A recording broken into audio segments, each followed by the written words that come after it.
Stop buying things when you have something at home you can use. You're welcome. Oh, I can't believe we're going to talk about this today, but here we go. The idea that you need to throw out all of your plastic water bottles or your water bladder and replace them with different, more expensive plastic water bottles is the dumbest backpacking trend I've seen in my 11 years of covering the outdoors professionally. You do not need any of these water bottles to backpack. In fact, if you're buying into the trendy marketing that these bottles are somehow better for the environment and even for you, you're in for a pretty rude shock today. Because all the trendy greenwashing being thrown around about these bottles being more sustainable and even better for you under the surface might not actually be true at all. I'm Meg Atterbury, and in today's video, I'm pulling back the curtain on the latest outdoor influencer trend, HDPE and LDPE plastic water bottles. We are going to dive deep today and uncover just how much they contribute to landfill waste and don't really even fulfill any health promises. You'll be empowered to know why this is all just marketing jargon and what you should be using instead. And I'll tell you what, the real answer isn't making influencers rich. Listen, I worked in the outdoor industry as a gear and skills writer for 6 years, and I currently freelance in marketing strategy. Little known fact, prior to that, I was an architect, and my master's thesis was centered around sustainability. So I can sniff out marketing and influencer greenwashing BS from miles away. For the average backpacker, your $3 SmartWater bottle is plenty frickin' durable. I've used mine for 3 seasons in the rugged Grand Canyon, on rocky and unforgiving high routes, and all across the Mountain West. They function just fine. So why are we encouraging people to throw things out and vilifying folks who happen to be using what they have? If not consumerism, why consumerism shaped? The next big argument for these bottles is microplastics. The claim? PET has more microplastics than HDPE. Well, that's the hypothesis anyway. The research is inconclusive and rather all over the place. I read several scientific studies, all of my research is in the show notes, and I couldn't get a grasp on what's really going on here. Even Backpacker Magazine admits this in an article about the Cnoc ThruBottle, stating some studies suggest that these compounds are more likely to leach into water when exposed to high temperatures.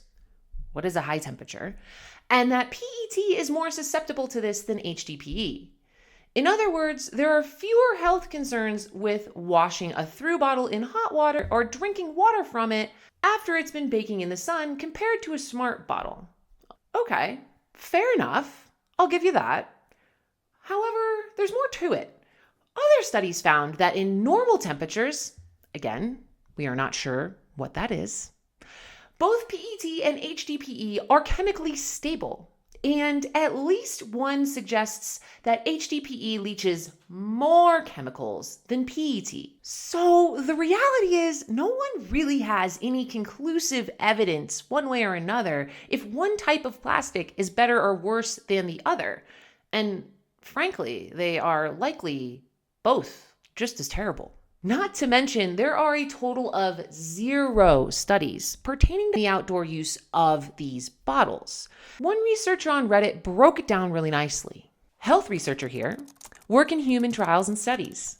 We can measure plastics and know that they accumulate. Makes sense biologically how they might be harmful, but how dangerous they are above and beyond other risk factors is not being studied.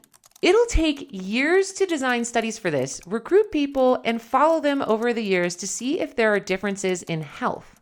But so far as I know, plastics are not driving heart disease, cancer, and dementia deaths that are among the main causes of death. Haven't seen much high-quality work on plastics versus lifelong trajectories of health measures we care about, like mobility and cognition. Plastics also track with things like polluting, where you live, your lifestyle and diet, occupation, etc., which we know greatly impacts your health throughout your life. meaning the studies really aren't done well and are too muddled to be scientifically conclusive. So I did some digging into these different types of plastics, and the results were interesting. But before we dive in, we need to back up a bit.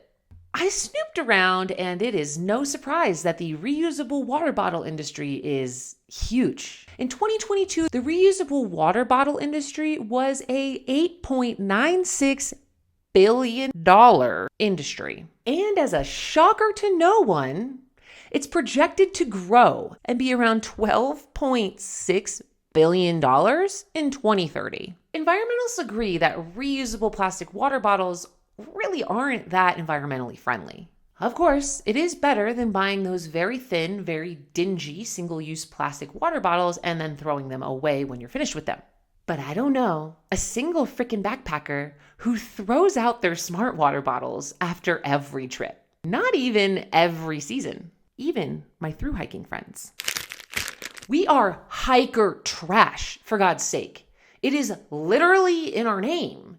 We covet our trash and keep that stuff until it's utterly unusable. So this idea that people who are using smart water bottles are doing something different than people who are using Igneous, NOBO, or Cnoc really isn't true. And well, isn't plastic recyclable anyway? Oh God. Okay. Here we go. Plastic is not, by definition, recyclable. It's downcyclable, meaning it can't be turned into the same type of plastic as it's reused, but instead into a lower grade of plastic when it's recycled. And since we don't have downcycling bin in our home, we say that plastic can be recycled. But that is just another example of greenwashing. All plastics can only be recycled once, maybe twice, before it is useless, becomes trash, and ends up in the ocean or getting incinerated or in a landfill. But that does not mean that HDPE or LDPE plastics are any better for your health or the environment when compared to smart water bottles. In fact, if you really look at the details, it's almost a wash. The percentage of plastic that gets recycled is quite low. Overall, in the US, it hovers at around 36%. PET plastic, which is the type of plastic these water bottles are made from, has a recycling rate of around 35%.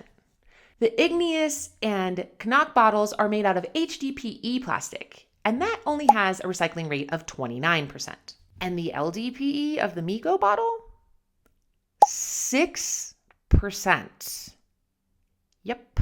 Let's do a quick comparison of a few other popular bottle materials. 75% of all aluminum ever refined is still in circulation today.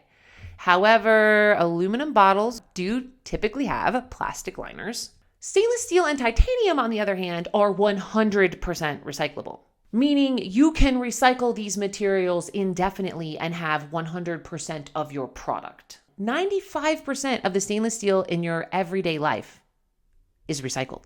These popular trending backpacking water bottles, not a single one contains any recycled material. Yep, these water bottles are 100% virgin petroleum products, baby. Your smart water bottle? 7% recycled material according to Coca-Cola, which is the evil corporation that owns SmartWater. Not great by any means, but it's more than those outdoor players can claim. So sustainable? Not so much. No plastic water bottle is winning any eco awards here. But SmartWater is surprisingly trying, just slightly harder, especially since the outdoor bottle companies literally put the bar on the ground. If you are looking to be as sustainable as possible when you backpack, then you should be carrying stainless steel or titanium. The aluminum bottles with a plastic liner are not recyclable, so don't use those. I took this entire experiment one step further, and I did the math. Compared to a smart water bottle, the Igneous NOBO introduces 77% more plastic into the waste stream. Each Cnoc bottle adds 145% more plastic into the waste stream by weight. And the NOBO 262% more plastic being introduced into the waste stream versus a SmartWater bottle. But the plastic is better because it's higher quality. Yes and no. Let me be clear. This is very tricky marketing language. The LDPE of the MIGO rarely gets recycled, and all of it can only be recycled once. The quality doesn't mean it gets downcycled more. It means that it lasts longer. Oh, so it's more durable. Well, that's great. No. Last longer means in ideal conditions, it takes longer to decompose. So we can use words like more durable and better to describe them on websites and with influencers. The PET from your SmartWater bottle takes around 7 years in ideal conditions to decompose. The HDPE in the NOBO and ThruBottles take 75 years. And the LDPE plastic takes, any guesses? 750 years.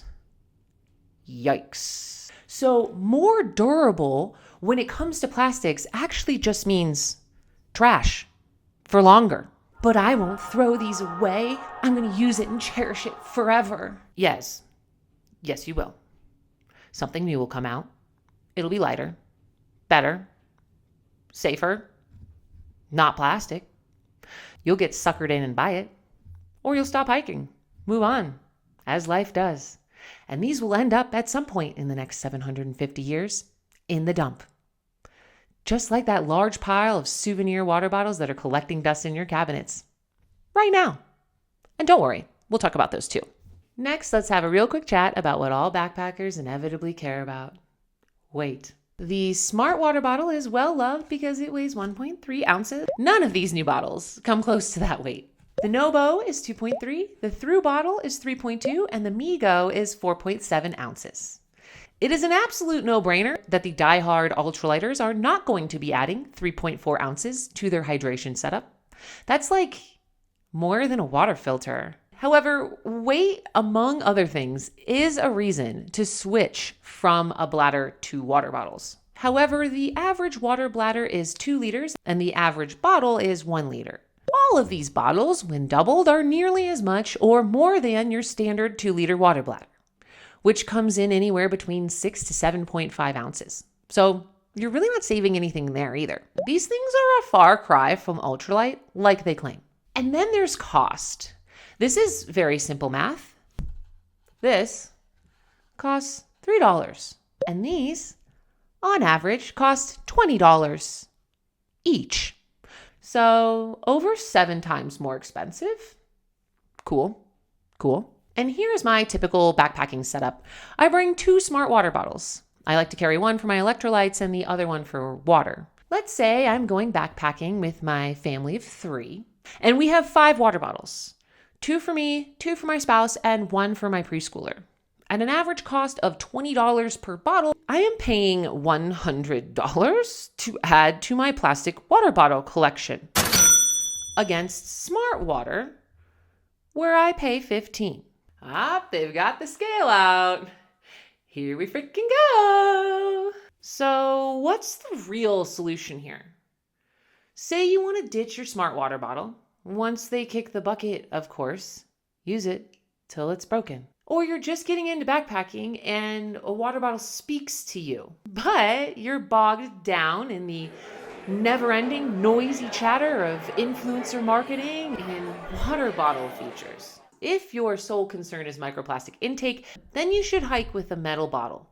Full stop. If you're on the fence about this decision, just know that they've found microplastics in semen. Ew. It's in the clouds.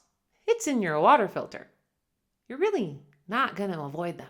If you care about weight and you want to be cost effective, then the SmartWater bottle still reigns supreme. Again, you can get thousands of miles out of one. But what about balancing all of these concerns? Isn't that what these bottles are supposed to do? Remember what I said about the most sustainable purchase? It's a non-purchase. So start with your own closet. Reusable water bottles are everywhere. And I'd be willing to bet you've got a pile of those bottles in a cabinet somewhere in your house, collecting dust. I have literally paid $0 for this collection. And it's not from industry freebies. These have literally showed up in my life, whether I wanted them to or not. Behold my local thrift store, where everybody takes their unwanted water bottle collection out to pasture. And if these don't get sold, where do you think they end up? The landfill. If you're looking to cut weight, be cost effective, and not use single-use plastic, then go to your local thrift store. I guarantee you'll find a style of water bottle that will suit your needs. You will spend the same amount of money on a used water bottle at a thrift store than you would on a SmartWater bottle. And you will be contributing 0% of new plastic to the waste stream versus the hundreds of percent increase you're adding to the waste stream by buying one of these. So let's take a look at a few styles. This is a stainless steel water bottle. It weighs 10 ounces, so pretty heavy, but 0 microplastics, made of recycled material, and infinitely durable. And it fits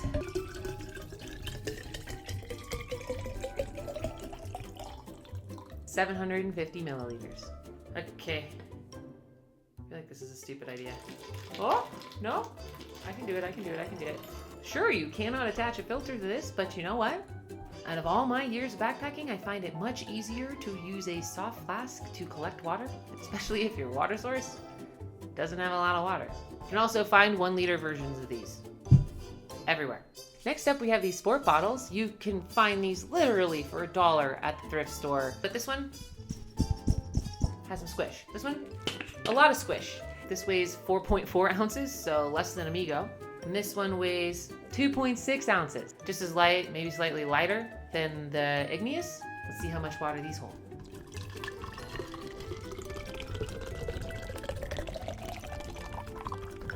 Almost a liter, certainly more than the metal one. A little bit less. Now, people may also have their panties in a bunch that you can't fit your filters on these, but they do make adapters for these that are cheaper than buying any of the ThruBottles, and obviously, since they're small adapters, less plastic. You know it's winter when this is the most exciting part of your day. I don't like winter, and I live in the mountains.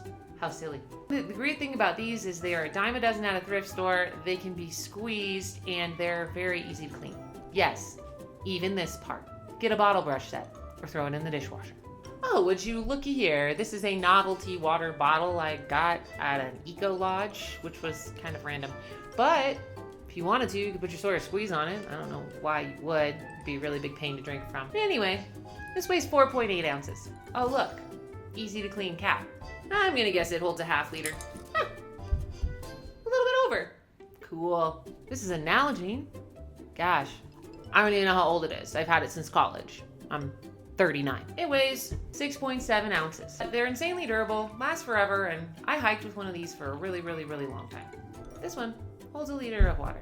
I finally spilled some on me. I made it pretty far. We're almost done. Now, these two options are not necessarily thrifty, but I'm going to show them to you anyway because somebody in the comments is going to come at me if I don't. This is a Hydrapak Seeker. I use this when I'm hauling water. It is the soft and squishy kind. This is a TPU plastic. It is actually kind of hard to recycle TPU. Okay, this one weighs 2.9 ounces for 2 liters. So 0.6 ounces more than 2 of these. If you use BeFree, you could buy 0 bottles, bring 0 bottles, and just squeeze it right out of here. And this part weighs an ounce. This has had the reputation of breaking really easily, but I've had pretty good luck with mine so far. This video is making me insanely thirsty. I have backpacked with all of these, and I've never struggled to wash any of them, or had any quality issues, or dealt with weird smells. All of these bring influencers a total of $0 to hawk at you. They're not making money, so why would they talk to you about them? So if you want to purchase one of these, go ahead and go for it. Just don't think you're doing your health or the environment any favors. You're just buying a virgin plastic water bottle for the of it. And I'll be quite frank here. Contrary to what these companies want you to believe, a water bottle isn't a personality. It's a vessel for drinking.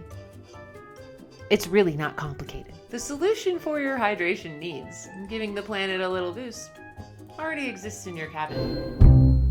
And if you want to get de-influenced from spending even more money on outdoor gear, then you're going to want to check out my next video, where I dive into all of the incredible backpacking gear you already have at home.